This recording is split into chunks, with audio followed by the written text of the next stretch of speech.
How are you? So today I wanted to challenge a very common assumptions. What is that?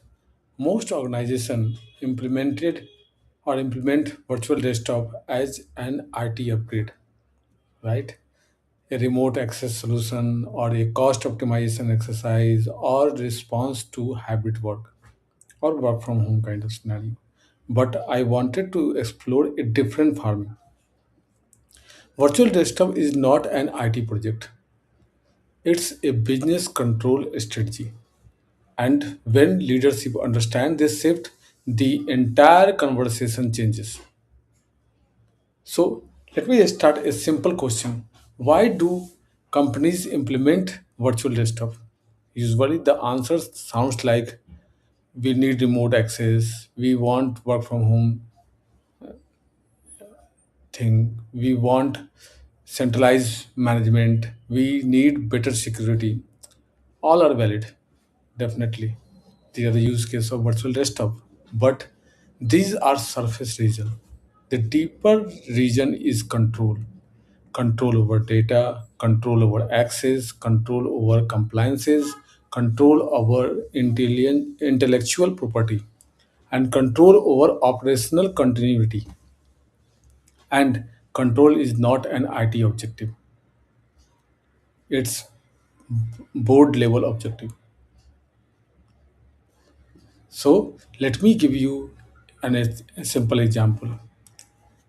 I just in 1 or 2 days I got an opportunity to talk with one of the publishing company, and they are allowing author, editor, designer to work on sensitive manuscripts from different locations or even in the organization as well without virtual desktop. The document file, the Word file or PDF travels from one laptop to another, one department to another. They download, email, and store locally. Now, this organization has no visibility over where its intellectual property is lives. When they started digging down for the virtual desktop, then they got to know that the file never leaves the data center. You usually access it, but it remains centrally stored. And this is not about convenience. This is about ownership and risk containment. That is business control. So if users are sending data, then definitely author who is writing that book may have big concern कि you are sending my book, my entire thought process to different department. There is no control. So this is big one of the big issue. So another example, consider a financial service firm. They face strict audit requirements and they must prove who access what, from which device, at what time, and at what permission. If employee work locally on unmanaged endpoint, compliance becomes complex. With virtual desktops, sessions are logged centrally. Access policies are enforced centrally. Data never resides on the endpoint. And this reduces audit complexity dramatically. Again, this is not an IT efficiency story, it's governance, right? So when virtual desktop is treated as IT infrastructure, the decision revolves around CPU size, storage IOs, license model, network bandwidth, important but secondary. When it's treated as a business control, the decision shift to data sovereignty, exposure, employee productivity consistency, over operational continuity, cyber resilience, and many more. Now, the CIU and CFO are in the same conversation. Another example we can say during the disruption, pandemic, natural disaster, or political instability, organization that relies on local desktop struggle. And we saw in past when we were facing this COVID. So hardware stuck in office, data a scattered, VPN overloaded, and unsecure home device. Organizations with properly designed virtual desktop environment transitioned in days. Why? Because the workplace are already centralized. The device become irrelevant. That's operation control. So here is something most leadership underestimate.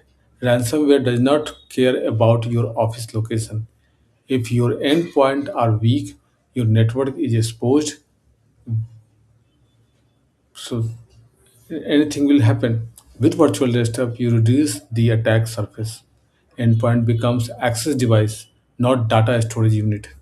Even if the laptop is compromised, the core data remains isolated.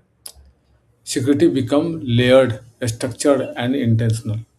Again, not an IT story, a business survival story.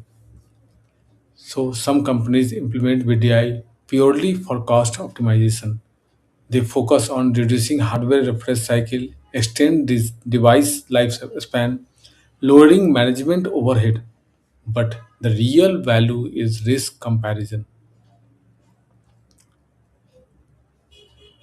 When data is centralized, you reduce leakage, you reduce shadow IT, you reduce compliance penalties, you reduce reputational exposure.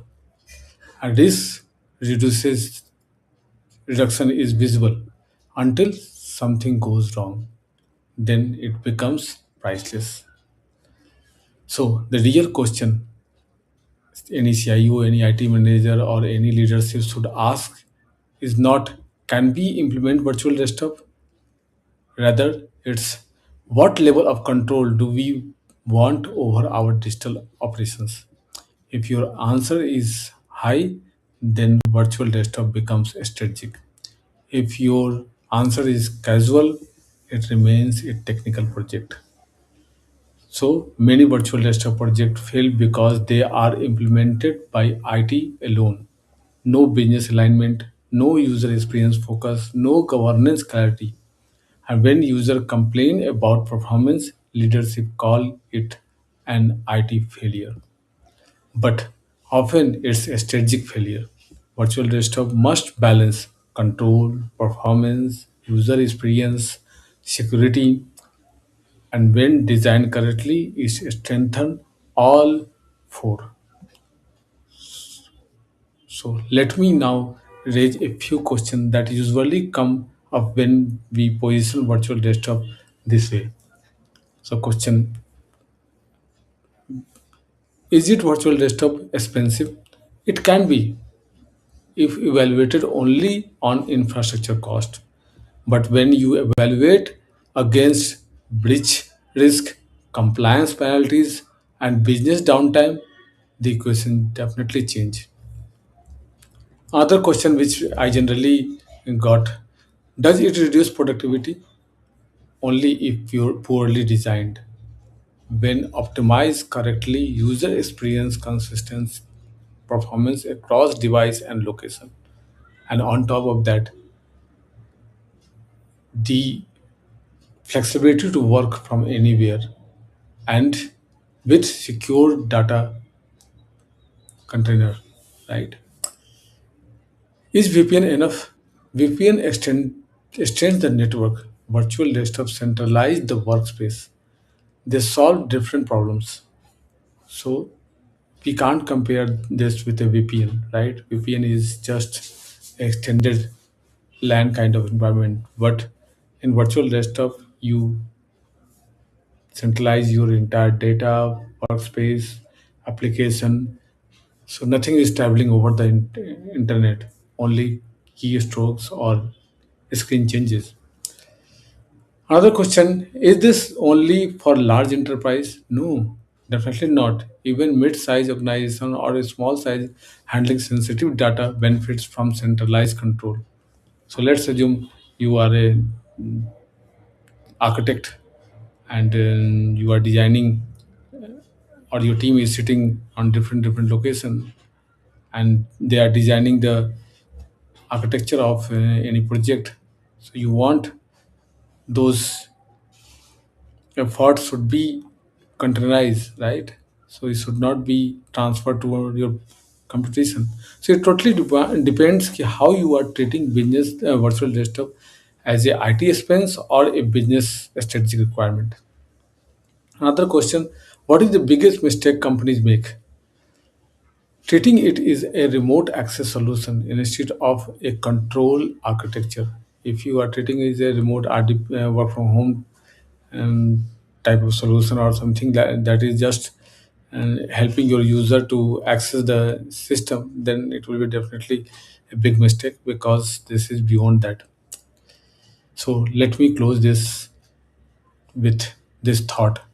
Technology decision reveals leadership priorities. If leadership priorities speed alone, they choose tools that move fast. If leadership priorities control, resilience, and long-term governance, they design centralized system. Virtual desktop is not about where employees sit. It is about where control sits. And if this perspective resonated, share it with someone evaluating remote work architecture. Comment with your experience if you are using virtual desktop or you have ever evaluated the virtual desktop or you are trying to or you are going for such a virtual desktop project. Especially if you've seen virtual desktop success or fail, then definitely comment here so that other who are watching this can also get benefited. And follow for upcoming discussions where we go deeper in digital workspace strategy, zero trust access, and modern enterprise control models. Thank you for your time. Let me continue building systems that are not just functional but resilient. So if you like, tomorrow we can do why secure access architecture matter more than faster connectivity. So with this, thank you. Have a great day. Good night. Bye.